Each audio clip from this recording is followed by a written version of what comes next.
at all times. Torah is eternal. Let's talk a little bit about this, and perhaps we'll start from a type of an angle which will help us appreciate this thought a lot better. Occasionally, people ask, sometimes well-meaning people ask, why can't the rabbis just get together and decide that certain things that they used to do should not be done because we're living in a different world? You don't have to be a rocket science to see that the world of 2021 is very, very different than 3,300 years ago when the Torah was given. So perhaps at times there was an importance of certain animals or aquatic life that you weren't allowed to eat. Perhaps it wasn't healthy, perhaps it wasn't good, but everything has changed. And the same thing with Shabbos. People do not work that much, or people, when they do not work, want to fill their day with activities that are enjoyable, and prayer is not always the most enjoyable, etc., etc. So they don't understand. They say, why can't we just get together and decide? Just like in a law-abiding country, there is what do you call it? Not judges. There are courts, and the courts can get together and decide that something is either unconstitutional or we should make an amendment, and so on. The major difference is the laws that are made by man can be changed by man. Laws that are ordained by God cannot be changed by man. It has to be with the acquiescence, and has to be with the permission of the one that made it. And you say, okay, well, why would Hashem disagree? He created man, created the rabbinic mind. They're very knowledgeable, they're very wise. They'll probably do it, they're doing it for the sake of God. The answer is that not only can man not understand or equal the wisdom of God, I mean, that should be quite obvious, but it's more so. It's actually the Torah, the laws of the Torah create life. When you tamper with the Torah, you're tampering with life itself. When in the 20th century, with our own eyes, we were privileged to hear and see the Rebbe when people wrote about issues, health issues very often, or sometimes financial issues, or sometimes marital issues. And the Rebbe's advice would be, well, maybe your tefillin is not kosher, or perhaps you should check your mezuzah, or maybe if you'll be more scrupulous in the keeping of the laws of kosher. And it's beyond anecdotal. I mean, it's in the thousands of cases. It was very effective. Not only was it very effective, but somehow by tweaking or by enhancing one of God's laws, a person became healthier, wiser, more agreeable. You say, why? Well, some would say, well, maybe it's a reward. More likely is not that it's a reward, but somehow this mitzvah is actually giving life to this person at this time. When you keep the mitzvahs, you will be receiving life. So once again, and it's all connected to the word truth. And many times I have repeated this teaching because it's an incredibly powerful teaching. The translation of truth is unchanging. When things change because of circumstance or because of person, then it's not truthful in its truest sense. It's convenience or proper at this time. But truth is the seal of God. So as God was, is, and will be, so too something which is truthful will be as truthful as it was then, as it is now, as it will be in the future. No man-made law or constitution could even hope to say something as outlandish. People change. Society changes. If we were not to change the law, we would be silly. In fact, we would be criminal. How can we apply standards of medicine of 50 years ago to today? A doctor that would do that would be considered a murderer, basically. And if a lawyer uses an outdated law from Egyptian culture, he would be thrown out of because it doesn't apply today. But Torah is different. Torah applies today as it applied under Joshua when he brought the Jewish people into the Holy Land. All of those laws that apply then apply now. But we cannot do all of those laws now. And we say that is true. But it's not because the law is not true. It's because we do not have yet the temple. So we have to study about it. Studying about it is in a form of action. And B, we actually are anticipating that the Mashiach comes and the Jews return to Israel. And then indeed, all of the laws that we read about in the book of books will be actually practiced. We'll have sacrifices, we'll have agricultural laws, we'll have the sabbatical year, we'll have the mighty Sanhedrin, and so on. So again, it's an important teaching that the laws of God, they create life, which in turn which empowers a Jewish person. Because essentially, to repeat and paraphrase teachings of great people. If a person were to come to, let's make believe, come to a rabbi today and say, the only job that he has, or the only job that he can get, is a job that necessitates that he work on Shabbos. He's gone to 150 different job interviews.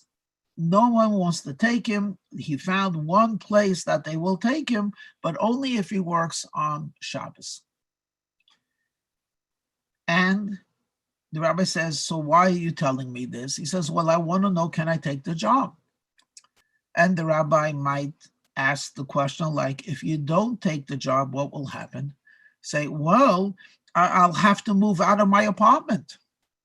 And, well, I'll have to go to my parents or maybe even be homeless. Mm-hmm.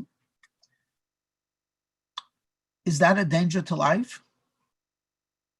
Certainly not immediate. No, you may not take the job. The only time you could take the job would be if it's going to save Jewish life. What will happen in 2 weeks from now, no one knows. So he says, what should I do? Says, I don't know, you're being tested, but one of the things that I would tell you to do is as follows. You tell God, I'm trying to keep your law. I'm trying to keep your Shabbos. I'm not doing it for me, I'm doing it for you.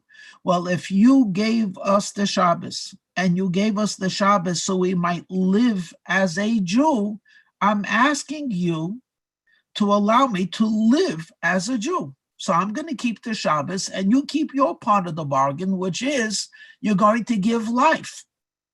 It's almost like when you are committed to keeping the laws of Hashem, as if to say, in a figure of speech, God is obligated to provide for you, because the law is not only eternal, the law creates life. So this is something that the Rebbe would say constantly to people who were anxious about having children. They could barely make ends meet, and bringing in children to the world necessitates a lot of capital, and they didn't have it, or they had a child or two, and they were really struggling with rent. And forget about thinking about yeshiva tuition. That's way beyond, and certainly not college. So the simplest solution would be postpone having children, maybe indefinitely, until the economics change. And the Rebbe would always answer and emphasize this part. If God gives life, then it's God's obligation to support that life. So you have your child because the Torah tells us that you should be fruitful, you shall multiply. There are hundreds of statements scattered throughout Talmud and Midrash about the importance of bringing new life, Jewish life, into this world. So you do what God has commanded you to do. And then God will do what he has to do. He gave you the commandment to have a child, then he has to give you the money or the assets necessary. Whether or not this actually means you will bring home a greater paycheck, or it means that people from the community will support you, or it means the government will give you, I do not know. Or it means you will be poor and you will struggle. And that too, I cannot explain. But there is no doubt in Jewish thought, and certainly not in my limited understanding, no doubt whatsoever. If you do the law creates life, and therefore Hashem will, in some form or manner, allow you to do what he's commanding you to do. If there's a complete impossibility, then obviously you're not commanded to do it. So the person who truly wants to fast on Yom Kippur, but that is under doctor's orders that he may not, then will tell us not that he's going to lack life. The law requires him to listen to the doctor. That is what Hashem wants him to do. So Hashem has spoken to 8 million Jews, I want you to fast, and there are exceptions, and Yain Kol Todris is one of those exceptions. Okay, today is also a very significant day, because today is the yahrzeit of the Rebbe's wife, who went to heaven in the year 1988. She was married over 60 years to the Rebbe, and the Rebbe dedicated many, many talks and many activities towards her. In fact, one of the most famous innovations that the Rebbe made, essentially to honor his wife or in memory of his wife, was the concept of a Jew should celebrate life with a birthday. In other words, every day, of course, is a gift from Hashem, but in the Jewish tradition, making a party and celebrating a birthday was not really emphasized at all. In fact, many people are modest or shy, and they don't tell people that they have a birthday. But the Rebbe spoke at great length that a birthday is a celebration of life. It's an affirmation that you count, that you're important, because Hashem sent down your neshama. And if you merit to have a birthday, that essentially means Hashem is not only proud in a sense of what you did, but he's encouraging you to continue in the future. That's why we can assume and certainly pray for a new year. So every birthday you should celebrate it with a party, with a friend, with friends, take a good resolution, add in charity, etc. This particular mitzvah, this particular outreach campaign of the Rebbe was started in honor of his wife. Of course, those of you that know the Chabad families, it's not only limited to Chabad families, but very much in Chabad families, know that many of them have a girl. One of the girls' name is Chaya Mushka, and basically that name was given after the Rebbetzin. I'm pretty sure it was either 30 days or a year after the Rebbetzin had passed on, where the Neshei Chabad, the women of Chabad, made a beautiful album with thousands of pictures of beautiful little babies, all named Chaya Mushka after the Rebbe's wife. And it was a very emotional moment for the Rebbe, and a very gratifying moment to see that that his wife's presence, which had always been concealed in the background, the Rebbe's wife. We only saw the Rebbe, not the Rebbe's wife, but that the Hasidim understood the importance of her to him. But not only that, they understood, at least now, the importance of her to them. And just as they would give a name after a family person, a Bubby and a Zaidi and an aunt and an uncle, to show honor and to create a bond, they're doing the same to the Rebbetzin, which of course is the Rebbe, because they are as one. Okay. We are in the middle of chapter 7. And we were talking about the proper way to do tshuva. And he spoke about, on page Sadik Zayin, he was speaking about that you have to crush the forces of evil. Because the forces of evil, or the forces of the other side, exist primarily through an illusion. The illusion is that they are strong, they are powerful, they can dispense blessings.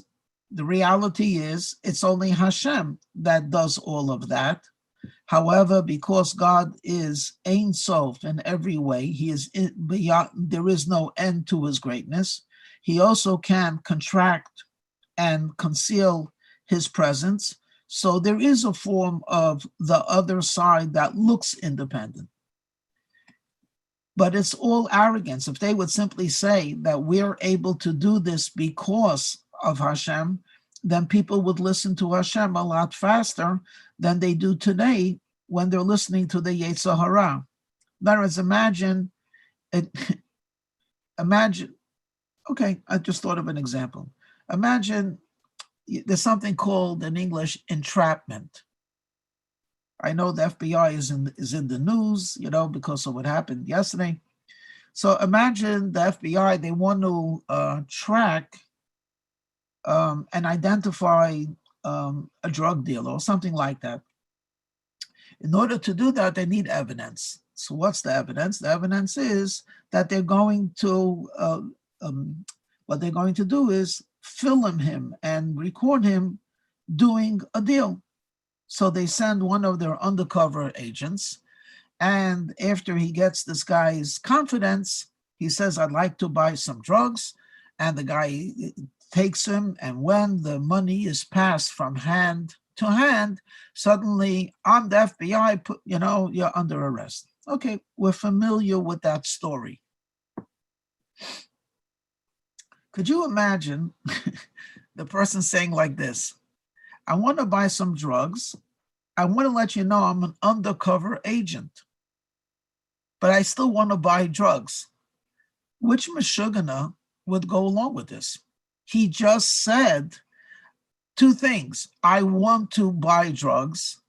And indirectly what he said is that the government wants you to sell me drugs so I could put you into prison. So clearly, if the agent would tell him that, yeah, this is real. I got $3 million in my briefcase. I really do want this drugs. Honestly, I'll give you the money. And it's even, so to speak, kosher money. It's untraceable. But I want to let you know the reason why I want you to do this crime is because the government wants to film you. Obviously, no one would do it. So if I'm permitted, perhaps humorously, imagine the Yetzer Hara, the evil inclination, comes to you and says, look, this is a brand new treifa restaurant. It has highly rated. You gotta try it. I mean, you don't want to die without eating something of this. It's really tasty. It's really good. It's really this. It's really that. And I want to let you know, God told me to tell you this. You're thinking to yourself, one second, God told you to tell me to eat treif? I know for a fact God tells me in the Torah I'm not allowed to eat treif. Oh, you must be lying. No, God actually told me to tell you to eat treif. Did he tell you that I'm supposed to? No, that's up to you. Well, I'm not going to eat treif because I know all you want to do is entrap me. All you want to do is get me into trouble. And that would put the Yetzer Hara, our evil inclination, out of business very quick. We would have to be really, perhaps the word is stupid, to do that. If the Yetzer Hara himself is saying that I'm being empowered by God, and the reason why I'm doing this is so I could test you, no one would do it. But what does come to us? It's not a force, an energy, a spirit, an angel, a whisper telling us that there's God who told me to tell you. No, all you hear is an independence, which is true arrogance. He's being delegated by God to test the Jew so the Jew could refuse him. But he presents himself as if he has his own independence.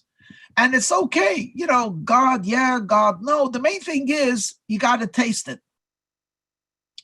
So the way to crush the Yetzer Hara, the way to crush evil is by exposing it and by showing how not illicit it is, but how repugnant it is. Now, what does this have to do with us? But I keep talking, using the expression the other side. Well, because the Alter Rebbe told us this already in the first part of the Tanya. And that is that when we listen and act according to the forces of evil, then we become evil. It's not like we remained independent, like almost sometimes there's an expression that we use, a diamond in the mud remains a diamond. All you have to do is take it out of the mud and wash it, and it stays a diamond. So we would then say every Jew is a diamond, and even if he's in the spiritual muck, as soon as he gets out of it, he remains a diamond. That statement is absolutely true. But together with that absolute truth is another absolute truth, which Hasidus teaches us. In a mysterious way, when the diamond is in the mud, yes, it remains a diamond, but in a certain form, it becomes part of the mud. In other words, it is mud. It's only when it's taken out of mud that it's restored back to its original qualities of being a diamond. When we do what we're not supposed to do, it's not like we're independent. There's a cushion between us. It's like a garment. We take off, sometimes we wear a sweaty garment, doesn't smell good. You take it off and everything's fine. No, some of the smell becomes part of you. So when we talk about humiliating the forces of evil, what we're really saying is you got to look at yourself with 20/20 vision, without hiding, without camouflaging who you are, and you will realize that as you crush evil, it's actually yourself or your heart that's being crushed. So how do you do that? So today we'll read like 7 or 8 lines, page Sadik Zion.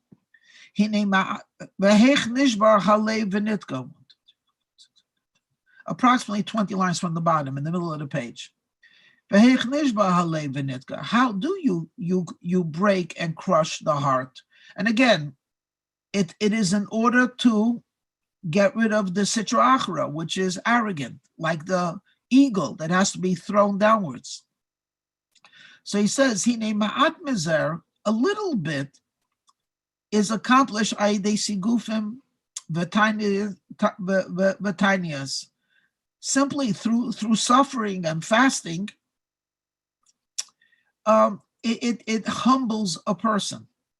As I already spoke about this 2 days ago and 3 days ago, when a person is in need, it's hard to be arrogant. So if you're really hungry and you realize how frail and how weak you really are. Here you are, a big shot, 6'2", and you could press 300 pounds. And after 24 hours fasting, you're like a little baby. You can't think, you can't speak, you can't do anything. You're just focused on breaking your fast. So that humbles a person. And of course, there's sigufim. It could either be natural suffering or man-made suffering. You know, you wear shoes 2 sizes too small, you'll suffer plenty. And when you're suffering again, it is a way of humbling yourself. But it's not effective. It's only a little bit effective. And today, totally the opposite of being productive. But there is say no elu. But in our generation, we don't have the strength to fast a lot. Like David HaMelech. King David not only fasted for sins, he fasted so completely that he completely eradicated any ego. But that was a barrier between him and God. And indeed, as we're going to read in a minute, David's heart was empty of lust. It was empty of sin. My heart is empty. This, of course, takes place after the story of Bathsheba. So we can't be like that, obviously. So then, how do we get rid of the arrogance of the Sitra Achra? Iker Hachnois Alev, the primary form of subduing the heart, Liyais Nishba Venitka, to be broken and crushed, Va'avoras Ruach Hatuma B'Sitra Achra, and to remove the spirit of impurity on the other side. The way to do it is Liyais Memare D'Chushbana, to have to be a master of reckoning, ba'emek hadas, with depth, lahamik daito uvinos esho achas, to actually delve deeply with your knowledge and understanding. Sha'achas sometimes is translated as 1 hour, 60 minutes, or sometimes it's translated as 1 moment. Whether it means 60 minutes or one minute, we really both of them can be read, but more often than not, it means a significant moment. So the way to crush the heart, which is crushing the Sitra Achra, is to set aside time to think deeply, a significant moment, B'chol Yom, every day, or maybe Laila or at night, Lefnei Tikun Chatzos, which is before midnight, because as we know, the pious get up either midnight or a little bit later, but way before dawn, to bewail God, the destruction of the temple. In other words, when they think about the pain of the divine presence, that it is in exile, they include obviously themselves and all of Israel. We're all in exile because we're all supposed to be a temple for God, and we're not. So either a significant moment during the day or at night before this prayer, lehizbainain, to think deeply, b'mashapa, what he did, also b'chatov, and what he did in his sins, b'bechinas golas chashchina canal, in causing the golas of Shchina.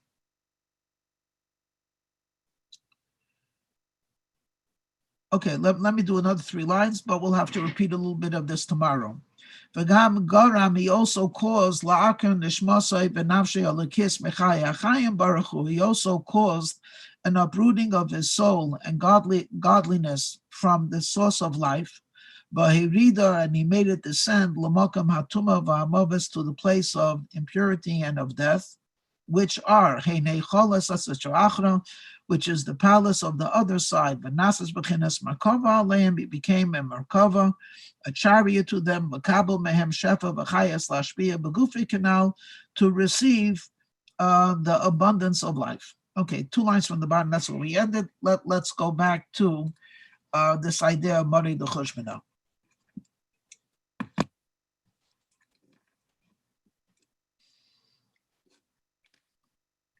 It's almost humorous, but in a sad way, how much time we spend thinking about what's best for our body.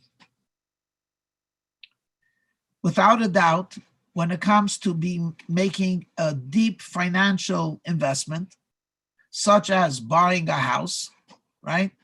Or on a much lesser but equally insignificant, buying a car, we will spend hours, days, some people months, shopping and thinking and analyzing, is it worth it? Okay. When it came to education, when it came to picking a college, first of all, you have to do the SATs. I know that today they just undid that, but there's the SATs. So already in 9th grade, in 10th grade, you're already taking extra courses. And when you're finally accepted, you send out to 20, 30 different colleges that you think might take you. It's incredible how many hours that you invest in what schooling you're going to take. And we could go on and on. There are people that spend, again, hours, if not days, shopping for the right dress, for the right suit, for the right accoutrement, etc. Okay, we know that. How much time do we spend thinking about what's best for our soul? And the answer is hardly anything. Really, hardly anything. Even when we think about the holy days, such as the Shabbat and holidays, we really get caught up, properly so, with this celebration. We're supposed to be happy. So we're back to preparing the house with tasty food and attractive flowers. And who are we going to invite? And what whiskey will we serve, etc. And then there's actually the prayers and the study of the laws, which are crucial to the celebration of the holiday. But many of us forget there's a soul involved.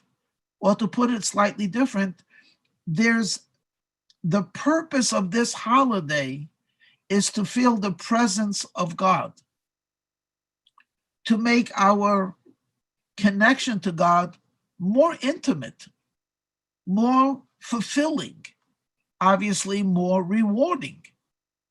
So if, for example, we go through a Passover holiday or a Shavua 2-day marathon of learning, and we're not really profoundly changed a week later, it doesn't mean we didn't celebrate the holiday, but it certainly implies we did not take advantage fully of the holiday, because the holiday was included everything we did, but there was much more to it.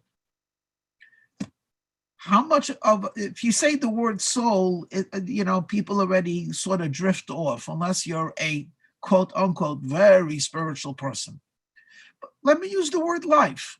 How much time do we spend contemplating the meaning of life? And that's not a question for a philosopher. Anyone that's seriously ill thinks about this. Anyone that's in prison thinks about this.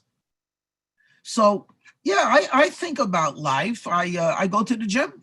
I want to be healthy. I maybe shed a tear every time I hear about another death. It's terrible. It's very sad. If I sound a little bit sarcastic, it's deliberate, because how sincere is that?